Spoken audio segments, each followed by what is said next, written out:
Now, the 1972 European Communities Act is so significant because, uniquely, it allows laws made outside this House to have direct effect in the law of this land.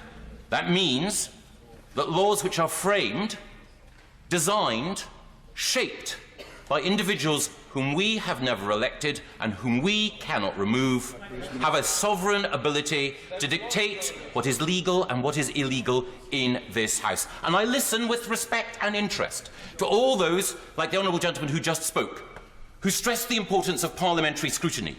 But where were they in the period between 1972 and now, when literally thousands of laws were imposed on the people of this country, not just without scrutiny, but without debate, without vote, without the possibility of amendment or rejection? I have to say, they are pretty late coming to the Democratic Party now. And in talking about democracy, I think it's vitally important, as was pointed out in the brilliant speech by my right honourable friend, the Member of Parliament for West Dorset, that we do not attempt to revisit the decision that the British people made last year. And I thought it was instructive that the former leader of the Liberal Democrats, the member for Sheffield Hallam, was so dismissive of the result and the debate during the course of the referendum. A previous leader of the Liberal Democrat Party, as has been pointed out, said on referendum night, in, out, when the British people have spoken, you do what they command. Either you believe in democracy or you don't. When democracy speaks, we obey. All of us do. Any people who retreat into, we're coming back for a second one, they don't believe in democracy. It is a tragedy that the party which is called Liberal Democrat is scarcely liberal and now anti-democratic. And it would be harmful for our democracy at a time when all of us are concerned about the rise of raucous populism. Harmful for our democracy. I note the response from the SNP, who are the prime traders in raucous populism and the politics of division. But if we were now to reject the considered decision of 17.4 million of our fellow citizens, we would only be feeding the disaffection with the democratic process that in other countries has led to unfortunate results. That is why, again, my right honourable friend, the member for West Dorset, was right. We should respect the result and honour the mandate. And I note that there are a number of people who ask now for white papers and scrutiny and greater clarity. Yes. We've already had a promise of a white paper. We've had a 6,000-word speech from our Prime Minister. We've had clarity in all of these issues. There are people who not only won't take yes for an answer, they're people who are not seeking clarity, they're seeking obfuscation, delay and a dilution of the democratic mandate of the British people. Because, as was pointed out, happy to give it. Thank you very much indeed. And firstly, can I just say that I think a 6,000-word speech for the honourable gentleman would, I know, be a very short speech if he were to give it. But can I just challenge him on the issue of a white paper? He and many others who voted to campaign to leave want to take back control to rest in this sovereign parliament.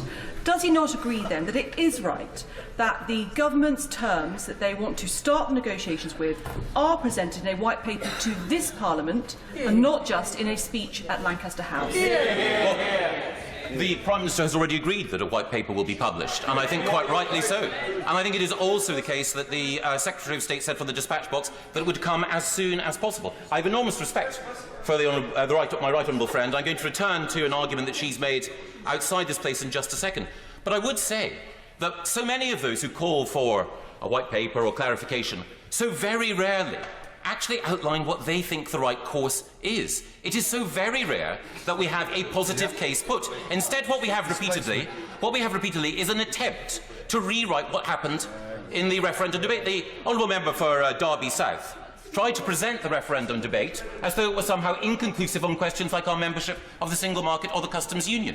But as my right honourable friend, the member for Dorset West, pointed out, we could not have been clearer on behalf of the Leave campaign that we were leaving the single market, and it was also perfectly clear that we could not have the trade deals of the future without leaving the customs union. And I'm delighted to give way to my honourable friend. I'm very grateful to my right honourable friend. Could he therefore please assure us that he still would be true to his claim as a leader of the Leave campaign that £350 million will now be going to our NHS?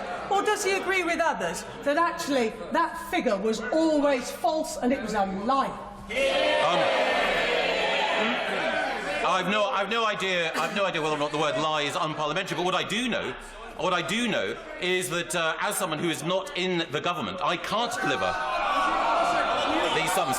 But what I can do is I can consistently argue, as I have, that when we take back control of the money that we currently give to the European Union, we can invest that money in the NHS. And in fact, it was the consistent claim of the Leave campaign, as the Right Honourable Lady well knows, that we should wish to give £100 million to the NHS. Some of the money that we were going to take back control of, we would also use to spend on supporting science and also on making sure that we could get rid of VAT on fuel, something that we cannot do while we are still members of the European Union. You didn't frankly have the balls to put country before party.